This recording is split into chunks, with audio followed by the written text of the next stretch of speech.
Oi, gente, eu sou a Meire e hoje é o primeiro episódio do podcast Mulheres Heroínas. E hoje a primeira convidada é a Paloma, jornalista e psicóloga, falando de um tema muito importante que é rede social e saúde mental.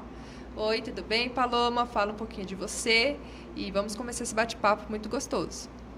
Olá, Meire, olá a quem está nos assistindo. É muito bom estar aqui com você neste momento, falando um pouquinho sobre essa temática, né, tão bacana que é das redes sociais e também da saúde mental, né? Para quem não me conhece, eu sou Paloma, sou psicóloga, também sou jornalista, tenho 26 anos, sou aqui natural de Campo Grande, Mato Grosso do Sul.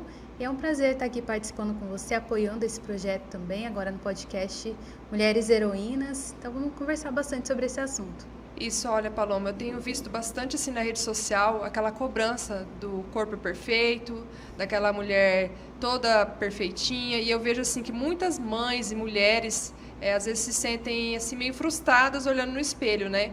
E eu creio que isso mexe muito com aquela questão psicológica. E como a rede social hoje é uma coisa que não tem mais como a gente controlar, né? Está ali disponível fácil. Eu creio assim que no seu consultório, no seu dia a dia, tem visto muitos casos dessas questões mesmo, dessa cobrança, não só do corpo, mas assim aquela cobrança sempre você tá ali na rede social, sempre postando algo e a gente fica muito preocupado usando filtro para saber se a gente está bem ou não está. E assim, eu creio que isso dificulta muito a parte psicológica da pessoa. Isso é verdade, Meire. As redes sociais, elas têm o intuito primor, assim, principal, que é de fazer essa conexão entre pessoas, né? A interação entre pessoas. Então, o princípio das redes sociais, quando foi criada, foi para isso, né? Para que as pessoas pudessem se conectar, criar uma rede mesmo. Então, que essas pessoas pudessem interagir entre elas, pudessem compartilhar as suas histórias, né? E o conceito principal da rede social foi esse. Hoje nós temos diversas redes sociais, diversas plataformas que se interagem entre si, algumas são até das mesmas corporações, né? Então, mas o conceito principal da rede social é esse, da conexão. Mas claro que por trás daquela tela, por trás do celular, do computador, tem um ser humano, tem uma pessoa, né? E com o advento aí das tecnologias, a internet, a gente tem essa sensação de que a internet, a rede social, acaba sendo terra de ninguém, do qual as pessoas podem dizer o que querem, fazer o que querem, postarem o que querem, claro, respeitando a liberdade de expressão de cada um, mas perde um pouco esse filtro, esse senso. Então, trazendo essa questão corporal, psicológica, né, de cada ser humano, as pessoas se espelham ali. A rede social é um espelho de cada um de nós. Então, muitas vezes a gente posta ali na nossa rede social aquilo que a gente quer mostrar. Nem sempre a gente está tão satisfeito com o nosso corpo, nem sempre a gente está tão satisfeito, né, com a nossa vida, mas a gente mostra ali na rede social só a parte boa, só aquela parte embelezada, né? E aí a rede social também, muito estrategista, veio trazer a questão dos filtros também, né? O filtro começou uma coisa engraçada, né? Um bichinho, uma carinha divertida, né? Até para as crianças mesmo, trazendo o cachorrinho, o gatinho. Mas com o passar do tempo, a gente vê que os filtros, hoje em dia, tem essa questão de mudar a estética de uma pessoa. Mudar a pele, muda o cabelo, muda a cor dos olhos, coloca uma boca que você não tem, né? Muitas vezes acrescenta uma cor de cabelo que você não tem. Então, ali cria uma outra pessoa. E os filtros foram se evoluindo. Mas o que acontece isso na parte psicológica de cada pessoa, né? Nós somos seres individuais, singulares, com a nossa história de vida, né? Cada um com a sua história de vida. E muitas vezes as pessoas não têm aquela autoestima tão estabelecida, tão fortalecida. E quando um adolescente, por exemplo, vai para as redes sociais, ele se depara com padrões. O que é esses padrões? É tal corpo, é tal roupa, é tal estilo de música, e não tem problema nisso, né? O que difere aí, né, nesse cenário é quando isso é demais e quando isso não é colocado um certo limite, quando a criança ou o adolescente ou até mesmo o adulto, ele se vê direcionado para aquela rede social 12 horas do seu dia, 13 horas do seu dia. Tem pessoas que passam esse tempo e aquilo na que você tela falou do também, né? telefone. A questão assim, às vezes a gente entra num Instagram de alguma pessoa, até uma celebridade mesmo, uma pessoa comum, e às vezes, assim, você olha aquele Instagram e fala, nossa, a vida daquela pessoa é perfeita, tá tudo certo, que lindo. Sim. E a gente viu alguns casos recentes de suicídio, né? De pessoas que você entrava na rede social e falava, nossa, mas por que Não aconteceu isso? transparecia. Por que fez isso? A gente cria aquela expectativa achando que a vida daquela pessoa é perfeita e a gente não sabe ali por trás como que essa pessoa tá realmente, né? É verdade. E é isso tanto na vida de quem é famoso, mas também no nosso cotidiano também do dia a dia, né? E às vezes a gente usa a rede social ali para estar se comunicando, para interagir com as pessoas e às vezes nesse meio tempo a gente acaba encontrando pessoas que fazem cobranças além do que a gente espera. E isso assim frustra, eu creio que frustra muito, não só as crianças, adolescentes, mas os adultos também, né? Sim. De uma forma geral. Essa cobrança de você sempre estar postando algo que seja perfeito, que seja maravilhoso. E eu acho que a rede social já ultrapassou isso já, né? Eu acho que assim, a gente tem que começar a pensar em você, no seu interior e também analisar o próximo, né? Sim. Eu acho que essa questão dessa cobrança, eu acho que afeta muitas pessoas. Eu creio assim, não sei no seu vínculo, mas no meu, eu vejo várias pessoas reclamando, falando, não vou bloquear meu Instagram, não quero mais saber de rede social, porque eles realmente chegam no limite ali de frustração e não querem mais, por causa dessas cobranças, que às vezes até a gente mesmo, a gente acaba não percebendo, isso acontece no nosso dia a dia, né? Exatamente. A rede social, ela leva a nossa régua lá em cima, né? Isso. Então, a gente acaba se tornando pessoas que são, assim, não conseguem trabalhar com a questão da frustração. E o importante é trazer aqui que para usar uma rede social, você precisa trabalhar a sua inteligência emocional, assim como para a vida também. Por isso, né, como psicóloga, recomendo sempre para todos a terapia. Terapia é autoconhecimento, trabalha a sua autoestima, exatamente para que você não caia nessas coisas tão básicas, né? A rede social mexe muito com a vaidade de cada um de nós, né? Quando você recebe um coraçãozinho lá, um like, isso, né, falando um pouquinho psicologicamente, isso libera dopamina no seu cérebro, a sensação de prazer, mas o coraçãozinho, o like, ele não quer dizer que aquela pessoa, ela te ama, não quer dizer que aquela pessoa, né, ela tem cuidado, ela preserva você, não, ela só curtiu ali porque ela achou interessante, mas psicologicamente libera dopamina. Então, quanto mais coraçãozinho, mais like a gente recebe, mais a gente quer. Acho que até o ego da pessoa Exatamente, acaba, né? o ego, ele acaba sendo, né, envaidecido naquele cenário ali. Então, a régua vai lá em cima. Dependendo de qual pessoa que é, se é um adolescente, por exemplo, que está na sua fase de formação ainda da sua personalidade, ele é muito influenciado, né, por o que está nas redes sociais, porque aquilo ali vai ditar o seu comportamento, o seu vestimento, a sua linguagem, né, a gente vê, né, na fase adolescente a gente usa muitas gírias, tipo assim,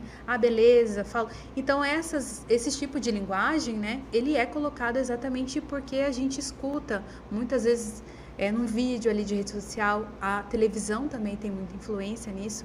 Como comunicadora também eu sei do quanto a televisão ela tem essa influência sobre, né, a massa, né, as pessoas. Então a rede social ela leva essa régua lá em cima e dependendo da pessoa que está atrás daquela tela, ela não tem essa segurança para estar naquele lugar. Aí entra aquilo que você falou, a frustração. Aí as pessoas, eu não quero mais ficar aqui.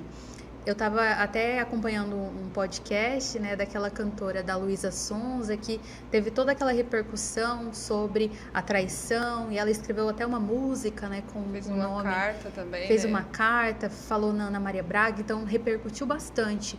E aí, ouvindo esse podcast dela, eu vi, o histórico dela é que ela já foi muito massacrada na rede social, né?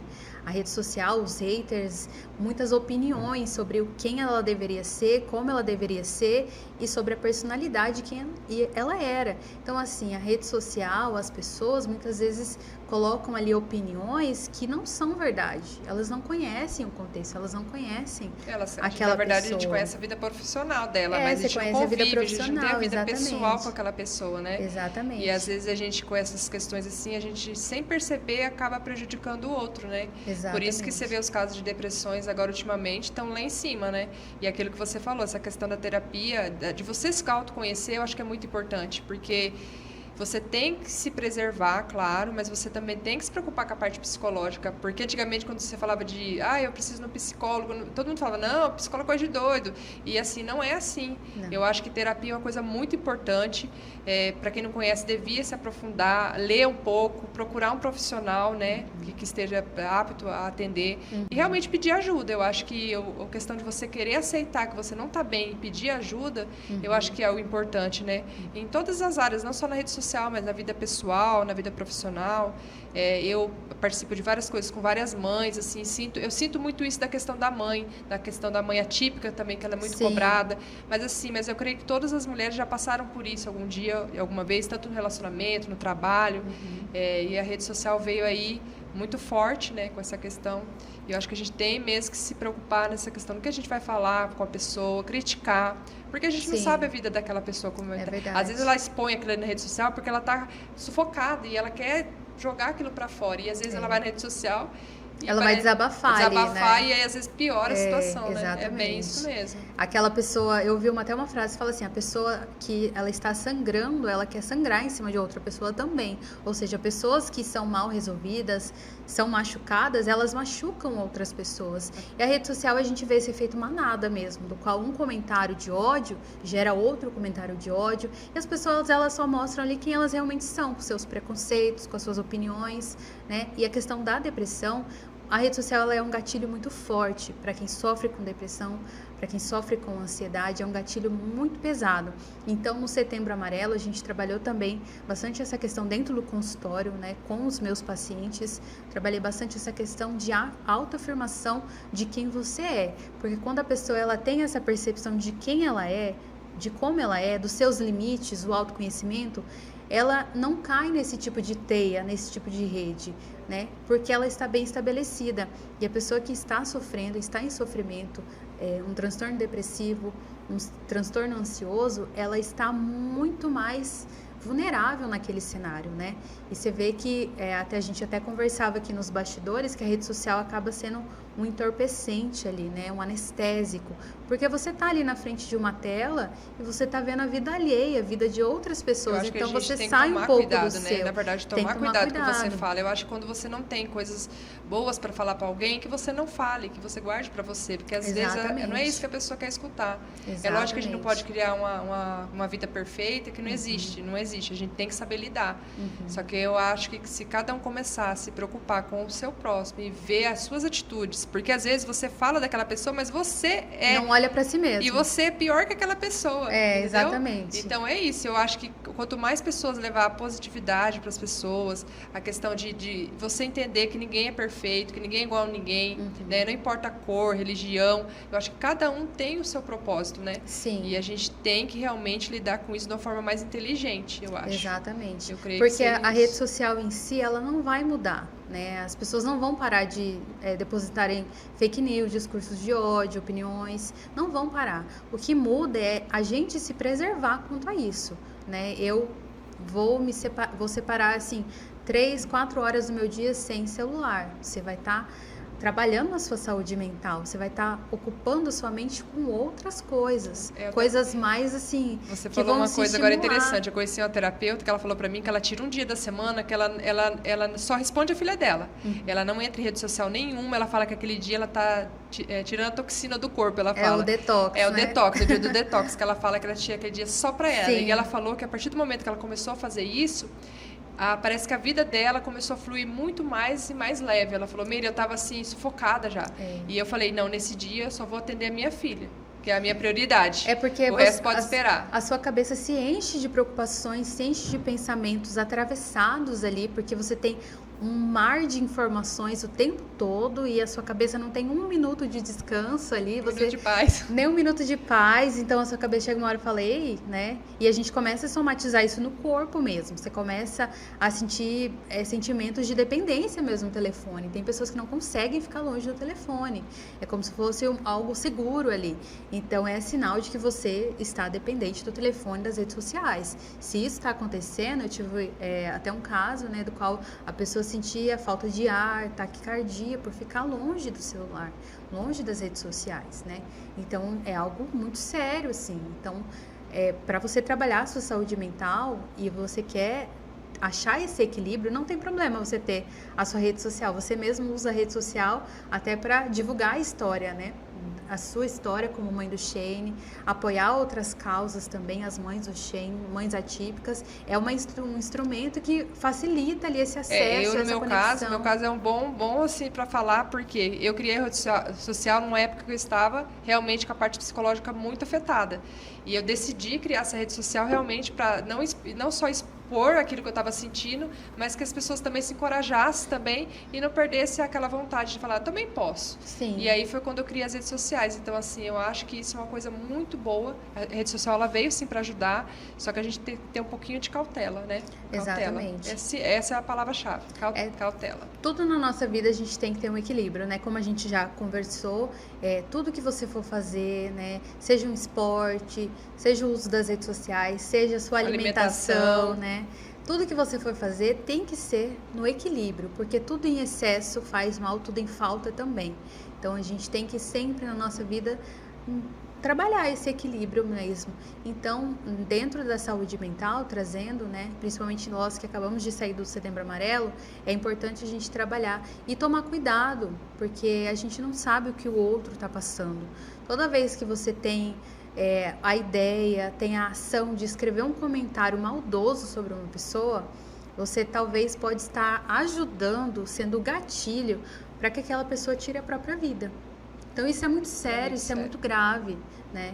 E as pessoas não têm consciência. Então o Setembro Amarelo vem exatamente para fazer essa conscientização, não só a prevenção ao suicídio. Você não vai só levar a temática do Setembro Amarelo para quem está em depressão, para quem está em ansiedade. Na verdade, o Setembro Amarelo tem que ser para o ano inteiro, né? É o ano todo, não adianta a gente só focar só no setembro e esquecer os outros meses do ano, né? Porque a saúde mental, ela tá ali o dia a dia. Tá ali no dia a dia. É 24 horas ali, exatamente. Né? Então, a gente tem que ter essa responsabilidade, não só conosco, mas também com o outro, né? Trabalhar. Será que aquilo que eu estou dizendo vai ferir o outro? Será que eu tenho a percepção de que aquilo vai machucar o outro? Isso. Aí é o que a gente fala que é a empatia, né? Você tem empatia. A empatia não é só você se colocar no lugar do outro, mas você também tem responsabilidade sobre aquilo que você fala, né? Aquilo que eu vou transmitir ao outro vai ferir o outro, vai machucar o outro. Então, eu trazer essa responsabilidade para mim. Muitas vezes a gente acredita que, né, aquilo que acontece sobre nós é responsabilidade do outro, porque o outro me machucou,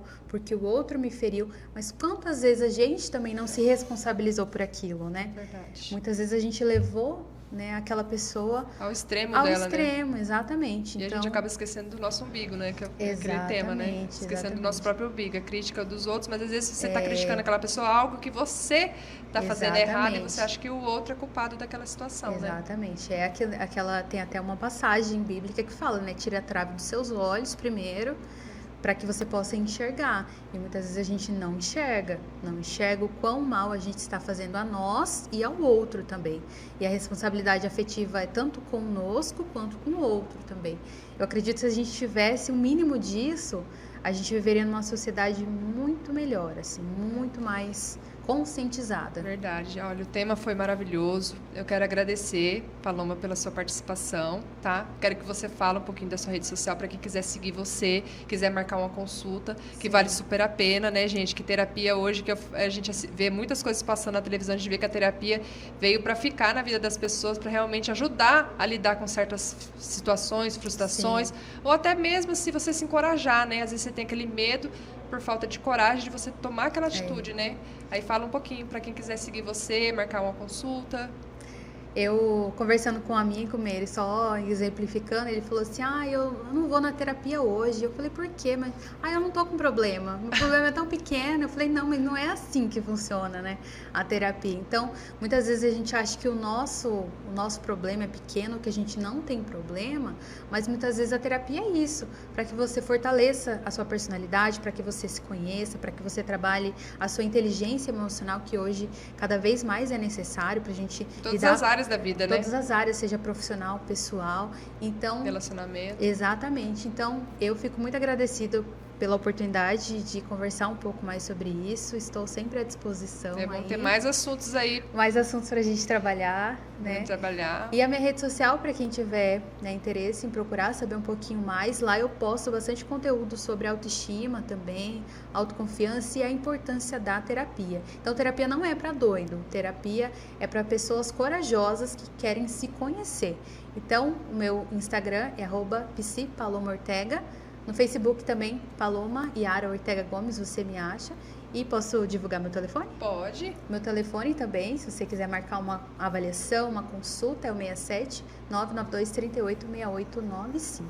Um prazer estar aqui, Meire, muito obrigada pelo convite. O prazer foi meu. Eu também quero agradecer os nossos patrocinadores, a Ótica Cristal, o Tony Beach Tênis, né, que é um grande parceiro meu de longa data.